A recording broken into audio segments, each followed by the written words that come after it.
Action. Hi everybody, I hope you're good. Welcome to my YouTube channel. My name is Witness Mtaka. I'm a businessman, a property investor, as well as the author of this book. It is more than just money, a guide to escaping the red race and building generational wealth. Now, if you're new to my channel, welcome. Don't forget to click on the subscribe button, click on the notifications button so that you don't miss any of our upcoming videos. If you're not new, you already know what we're all about. We're all about helping young Africans unearth their potential so that they can move on to the next level of their careers, their businesses, and their investment journeys. Now, today I want to talk about the importance of having confidence. If you look throughout history, the people that have been able to achieve great feats is people that have had a certain level of confidence in themselves, in their abilities, and in their capacity and capability to achieve certain things. You look at it from an athlete's perspective, you need confidence in order for you to achieve certain things as an athlete. If you look at it from a businessman's perspective, to be able to do certain deals, especially those that involved a great deal of risk, there has to be a certain level of confidence that you have that allows you to go out there and make it happen. Now, even if you are just an employee in a job, there's a certain level of confidence that's required for you to be able to achieve certain tasks that are given to you. Now, I was listening to it was a video by Elon Musk. He was speaking, I think, somewhere, and he mentioned the fact that in his business he rewards people that are innovative. So innovation is rewarded. So if the person has enough confidence to take the risks, even if they make mistakes, they will be rewarded. So that gives a person the confidence to be able to do certain things because they are not scared of making mistakes and therefore not scared of being punished. And then inversely, he says that he punishes people that do not innovate or take any risks at all. So he fires people that do not innovate, that do not have the confidence to try out new things and do things in a different way, especially if that person is an engineer and is involved in the creative part of his business, be it creating new cars, new designs, or anything that requires some sort of innovation. Now, innovation requires confidence. Now, I know that confidence could come from within. You have confidence between you worked on because you worked on your inner self. You know your purpose. You understand who you are. You understand what your skills are. You understand where you come from, and you know the capabilities that you have. That can breed confidence. But there are certain things that are extrinsic. That are on the outside that we could literally start doing to boost or add to our confidence. Not everybody has got the same level of confidence, but there are certain things that we could start doing on the outside that can add to our level of confidence. And I want to share some of those things with you today, so that you could look at whether or not you could start working on those things so that you can add to your own level of confidence. Now, the first thing that I think one needs to start doing in order to gain confidence is to act on your plans, no matter how small they are. So it's very important that when you have set plans for yourself, no matter how small those plans are, you act on them. That breeds confidence. So say for instance, you are planning, you wake up in the morning and say, the first thing I want to do is make up my bed. Now, that doesn't sound like a huge plan, but the minute you follow through on that plan and do it right, there's a certain level of confidence that comes into you, that it builds on the inside of you because you're able to act on that small thing that you thought of acting on. Another way to gain confidence could be, I'm gonna get to the gym and I'm gonna do 10 reps per session or 10 reps per workout. If you get there and do it, there's a certain level of confidence that comes with you having acted on that plan that you had of doing those 10 reps per session, or 10 reps per exercise. So it's quite important for you to look at what are the small things that I can start doing in my personal life that can immediately start giving me confidence. So it could be you decide that you're going to respond to 20 emails a day at work. You get there, you respond to 20 emails, no matter how hard that might seem. As soon as you get that done, there's a certain level of confidence that comes with having achieved that goal. So it's important for you to understand what those daily plans are, what your daily plans are, and acting on them every single day. So obviously, some plans on a daily basis might be bigger than others, but if you've got even small plans that you're acting on, it does add to your level of confidence. So it's important for you to know and track yourself whenever you do certain things that you had planned. That definitely adds to your own level of confidence.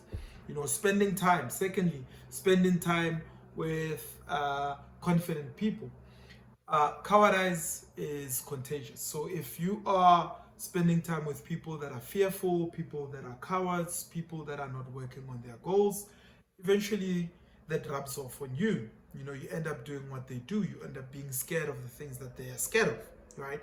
But if you spend time with people that are courageous, people that are confident, that will also rub off on you, because as you get to see how they do things, be it how they speak and how they articulate themselves, how they project their voices, you end up also start doing what they do.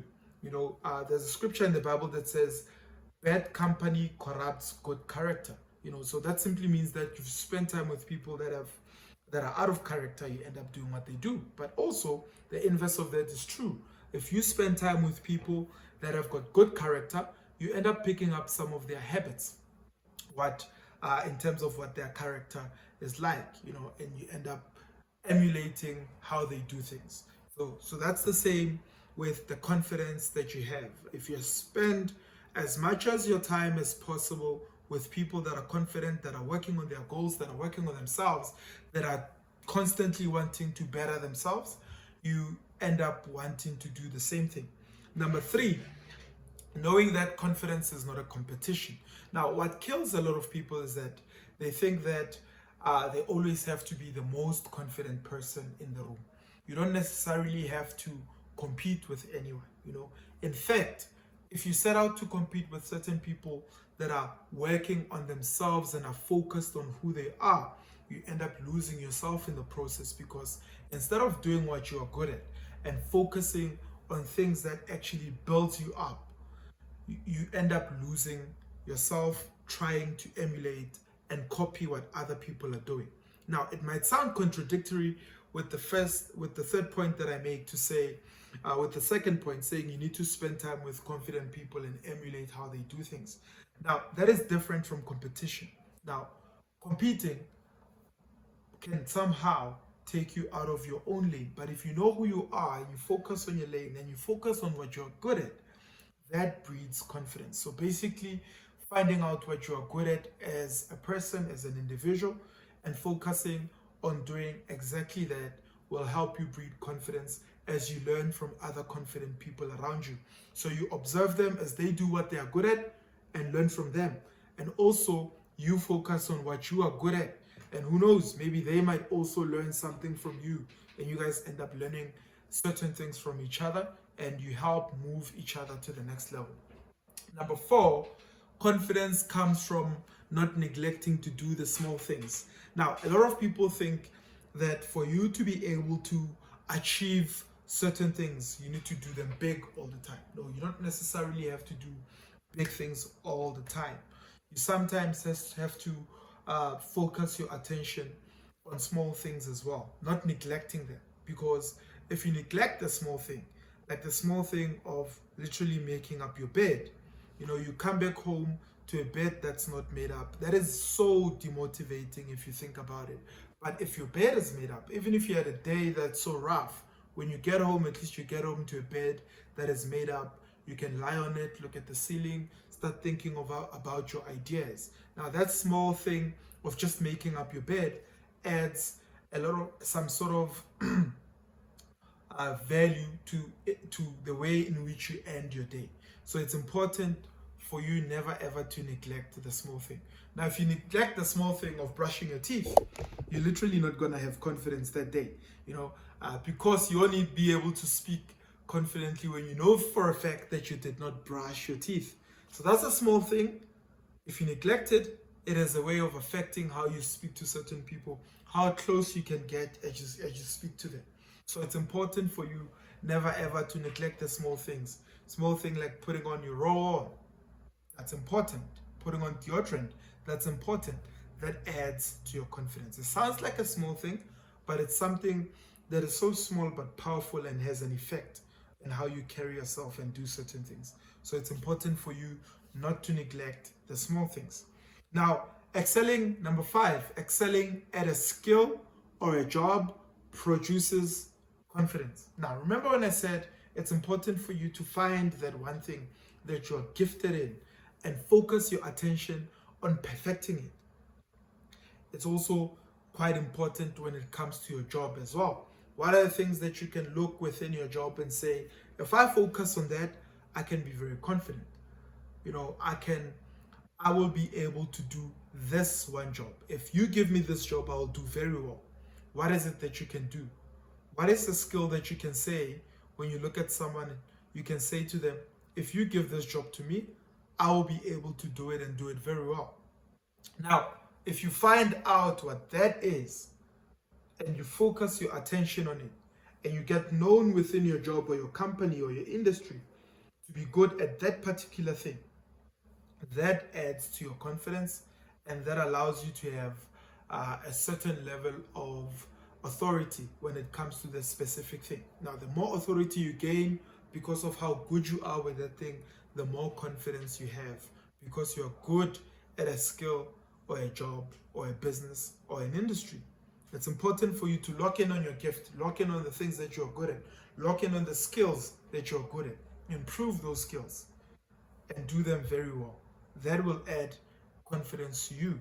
Number 6, gaining the respect of your peers, your superiors, leaders, children, spouse, adds to your confidence. So it's important for you to set out to be respected by the people around you. Now, you don't necessarily gain respect by demanding it.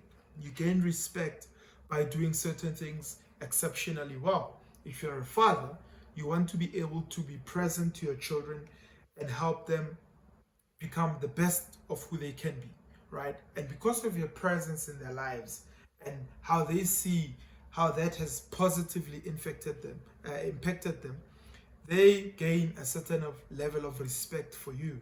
If you are able to provide for your children, you work in such a way that you provide for them. I'm not talking about throwing money at them, but being present and providing for them. That gives you a certain level of confidence as they look at you with the eyes of respect.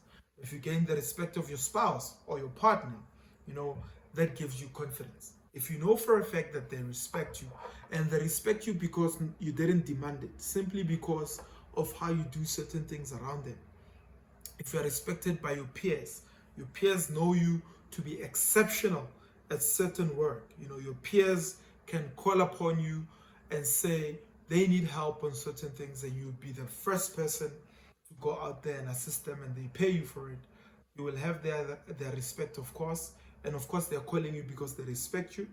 That gives you a certain level of confidence. When your leaders, be it a church, your pastor, your boss at work, even your community leaders, people that you engage with, your mentors, if they respect you for the thing that you're good at, it gives you confidence. So it's important for you to constantly be seeking ways in which you could do well in certain things so that you can garner the respect of the people around you.